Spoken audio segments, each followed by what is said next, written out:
Merci. Alors, je passe la parole à Daniel Fasquelle, pardon, qui fut l'un de ceux à l'origine d'ailleurs de la demande d'une audition sur ce type de thématique.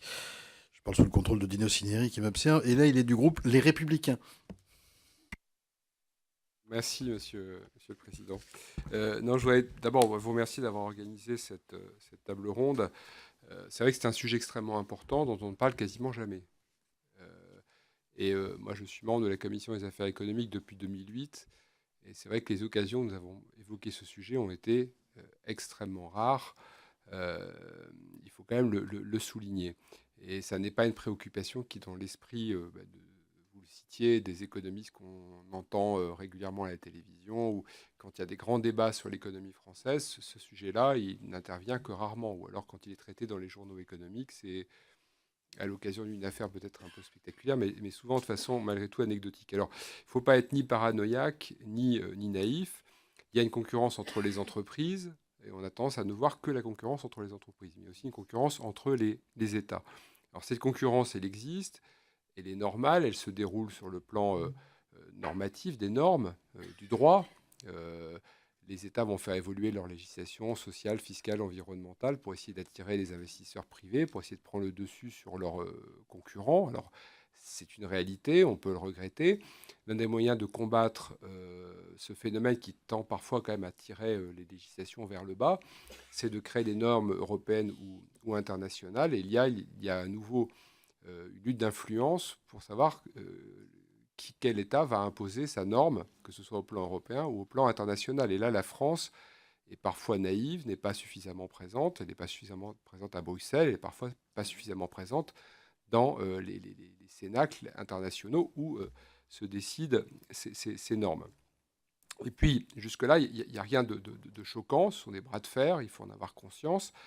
La vraie question, c'est de savoir si d'autres moyens sont employés et si on franchit la ligne jaune ou non. Et c'est ça qui nous intéresse. Et comment cette ligne jaune est franchie. Alors, il y a évidemment euh, des cas de corruption. Alors, ce sont des entreprises qui peuvent être à l'origine de ces corruptions. Parfois, les États ont encouragé, ont facilité ces corruptions. Il y a la question de l'espionnage aussi. Alors, les entreprises s'espionnent les unes les autres, mais parfois des moyens d'État peuvent être utilisés au service des entreprises d'un pays directement ou indirectement. Puis il y a la question aussi de la justice qui peut parfois être instrumentalisée au service d'une politique économique et d'un objectif économique. Alors, euh, ce cadre étant tracé, moi j'aurais quand même des questions précises à vous poser. D'abord dans le dossier Alstom, puisqu'en fait c'était le point de départ qui a conduit à cette table ronde. Moi, il y a quand même des choses qui me troublent énormément, et pas seulement les députés républicain, mais également le ministre de l'économie Macron, qui l'a avoué devant notre commission, puisque comme par hasard, l'accord amiable entre Alstom et la justice américaine qui a mis fin aux poursuites pénales a été rendu officiel le lendemain du vote en Assemblée générale validant la vente d'Alstom à General Electric. Et ce qui est encore plus troublant, c'est que les poursuites engagées à l'égard de certains dirigeants d'Alstom semble correspondre avec le moment où General Electric s'est intéressé à Alstom et où finalement la discussion, la négociation s'est nouée et où la décision finalement a été prise, même si ça a été fait très confidentiellement, de vendre Alstom à General Electric. Et c'est d'autant plus troublant que General Electric a déjà racheté 5 entreprises en délicatesse avec la justice américaine pour des faits de corruption à l'international. Ce qu'on a constaté dans l'affaire Alstom, on l'a déjà constaté dans 5 cas d'information du Figaro, Nicomed, Amersham, Ionix, Invision et Vectogray, qui sont 5 entreprises où on a constaté exactement la même chose, c'est-à-dire que la justice américaine déclenche une action justice à l'égard de ces entreprises. Et puis, comme par hasard, General Electric tourne autour de ces entreprises et puis les rachète. Et une fois qu'elles sont rachetées, les poursuites tombent. Alors, ça peut être tout ça être le fruit du hasard.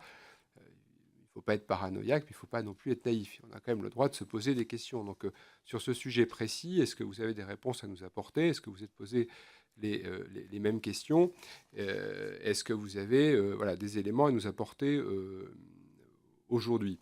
Et puis j'avais aussi une autre question très précise. Après la récente affaire d'espionnage Gemalto, le fabricant de cartes à puce, par la NSA et les révélations sur les écoutes d'entreprises et autorités françaises par les services allemands pour le compte de la NSA, est-ce que vous pensez que la France dispose aujourd'hui véritablement des moyens d'une législation suffisante pour assurer sa souveraineté économique? C'est-à-dire qu'au-delà des sujets qu'on va aborder cet après-midi, des inquiétudes que l'on peut nourrir, des faits que l'on connaît, des informations qu'on peut donner ou ne pas donner, nous, ce qui nous intéresse en tant que législateur, c'est de savoir si notre cadre législatif est suffisant et s'il faut le faire évoluer. Et le législateur est là aussi pour contrôler l'action du gouvernement. Est-ce que le gouvernement met réellement en œuvre tous les moyens nécessaires pour protéger nos intérêts économiques, comme d'autres savent parfaitement le faire, notamment les Américains, exemple que vous avez abondamment cité, Madame Revel. Voilà. Merci, Monsieur le Président.